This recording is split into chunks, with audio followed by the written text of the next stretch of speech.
Hi friends, this is FirearmPop, and today it's 2 days before Halloween, or 3, and we're expecting a major snowstorm, nor'easter here on the East Coast. So going to the range is out. As a matter of fact, spent the day yesterday bringing the fishies in from the pond. I figured they'd be a lot more comfy in here than they are out in the pond during the nor'easter. So I decided that today I wanted to talk about, I saw an article in the United States Concealed Carry Association's magazine this month that I thought was really interesting. And the topic was that they asked for readers' input on was if you could give one piece of advice to someone just starting to think about concealed carry, what would you tell them? What one thing do you wish someone had told you when you first started with concealed carry? Now, I look back at my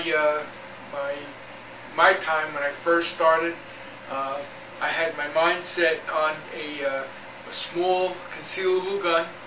As most of you know, that gun ended up being the Ruger LCP, which has a bunch of junk on it. Okay, but it's usually I carry in a angle holster, and then I carried it in my pocket. I always put the laser on later, okay, and as you can see, it's got the laser, and I did that mainly for intimidation purposes.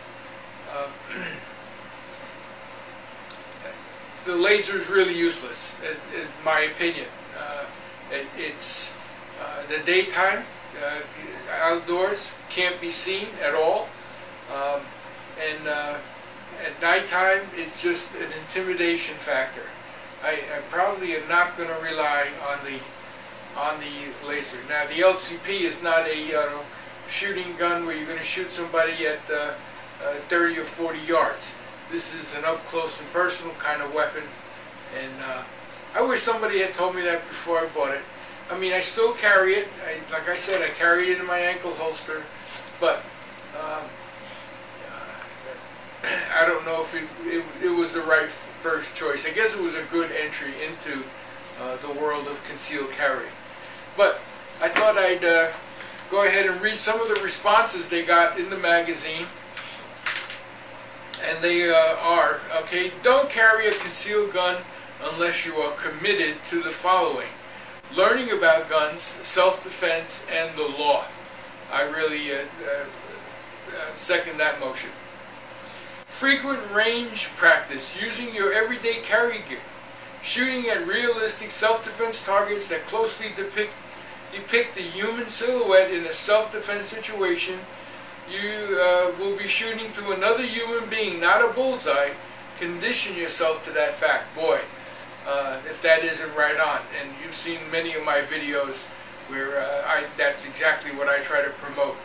Every time I go to the range, it's using my concealed carry weapon in the holster that I carry all the time, in an up close and personal fashion, because I believe that's the way the scenario is going to come down. If you can handle it up close and personal, 5–10 feet away is reasonable.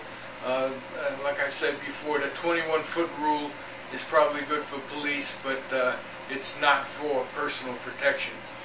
And the third point this gentleman makes is taking reasonable precautions to avoid putting yourself and your loved ones in a situation where you may have to use your gun. Now, I agree with that. You know, sometimes, and I'm guilty of that myself, saying, you know, me worried? I have nothing to worry about. But you still don't want to go in a situation that you think will be bad or cause you to have to use your weapon. Okay, of course the next point was the gun is always loaded. I can't emphasize that enough. You see too many people on YouTube handling firearms in unsafe manners, and their excuse is, well, it's unloaded. wrong. The gun is always loaded. Now, I just pointed that loaded weapon at this camera. There is no cameraman, number one. In a lot of situations there are cameramen because you see the camera moving. So mine is on a fixed stand, and there is nothing behind that camera except the bathroom tiled walls and a double wall going on to the next unit. So no fear there. But always handle a gun in a safe manner, and that it's always loaded. Next, select a good instructor. Follow his or her advice and don't pay attention to any of the advice you get. I'm in agreement with that. I foolishly in the beginning made a lot of some videos anyway, and really did a lot of unsafe or unskilled. And I'll tell you my short scenario. My gun club took offense to the videos because it was obvious where the videos were being made, and I got called in front of a board saying you're showing unsafe gun handling methods, you know. And I said, hey, I'm just doing this for my own benefit. It was the videos I started making in the beginning were for my own training purposes, to look at them to see what I was doing wrong and to learn from them. Anyway, so I was called on the carpet, and it was a good thing because what they did was one of the top instructors at the range volunteered to spend a couple of mornings with me, putting me through gun handling training, and he did so, and I really appreciate that because I learned a lot from that, and I think my videos from then on depict that. Okay, so I was not able to go out and afford to pay for some top instructor training, so I lucked out there. I really did. My poor videos bought me training at no cost. So you know, kudos to my instructor and the gun club for doing that. And I'll move on here. Okay, the single most important thing I wish for someone would have told me is to do my own research. Yeah, don't take one person's advice. Go to the range with a few different people that have carry weapons. Talk to them, see what they like, that they don't like. Try their guns. See which ones you feel comfortable shooting.